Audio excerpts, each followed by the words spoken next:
Hi friends, welcome to my channel. ఏంటి చేతికి క్యాన్లా అనుకుంటున్నారా? అది నా చెయ్యి కాదండి, మా తమ్ముడు సోనీ చెయ్యి. వాడికి మొన్న ఫీవర్ వచ్చి తగ్గింది, కానీ కాళ్ళు నొప్పులు వస్తున్నాయి వరుసగా. ఎందుకు అని చెప్పేసి డాక్టర్ దగ్గరికి వెళ్తే బ్లడ్ టెస్ట్ చేసి వైట్ ప్లేట్లెట్స్ అంటే తెల్ల రక్త కణాలు తగ్గిపోయాయి అని చెప్పారు. నార్మల్గా అవి 6,000 నుంచి 12,000 లోపు ఉండాలి. సోనీకి 3,000కి పడిపోయాయి. ఇంకా కొంచెం సివియర్ అయ్యిందని చెప్పేసి ఒక 5 డేస్ ట్రీట్మెంట్ అనేది పెట్టారు.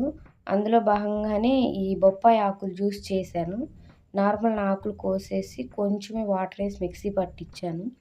ఆ జ్యూస్ చాలా చేదుగాను ఒకలాంటి స్మెల్తో ఉంటుంది, తాగలేము. అందుకే కొంచెమే చేశాను, కానీ చాలా మంచిది. తొందరగా ఇంప్రూవ్ అవుతాయి వైట్ ప్లేట్లెట్స్ అనేది. సోనీకి ఫుడ్ లేదండి, ఓన్లీ జ్యూసెసే. దానిమ్మ జ్యూస్ ఇచ్చాను. బయట కొంటే చాలా తియ్యగా బాగా చేయలేదు. ఇవి చీమ రేగ్గాయలు అంటారు, ఇవి ఫ్రూట్స్. ఇంకా దానిమ్మ అలా తింటానే ఉన్నాడు, కానీ వాడికి ఎన్ని తిన్నా తినాలి అనే ఆశ లేదు. అందుకని చెప్పేసి పెరుగన్నం అడిగాడు. నేను వేడి అన్నంలో పెరిగేసి కలిపేసి ఆరబెట్టి కొంచెమే పాలు పోసాను. ఆ పాలు పోయటం వల్ల ఏంటంటే మంచి టేస్ట్ అనేది వచ్చిద్ది.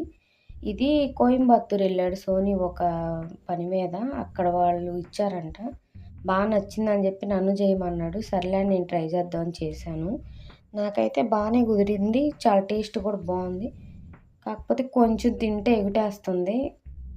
కొంచెం ఒక కప్పు తింటే సరిపోయిద్ది. చక్క పాలు పోసుకొని కలుపుకొని ఫ్రూట్స్ ఏమైనా ఉంటే వేసుకోవచ్చు, మనకు నచ్చిన ఫ్రూట్స్ అయితే వేసుకోవచ్చు. నేనైతే దానిమ్మ, యాపిల్ వేసుకున్నాను.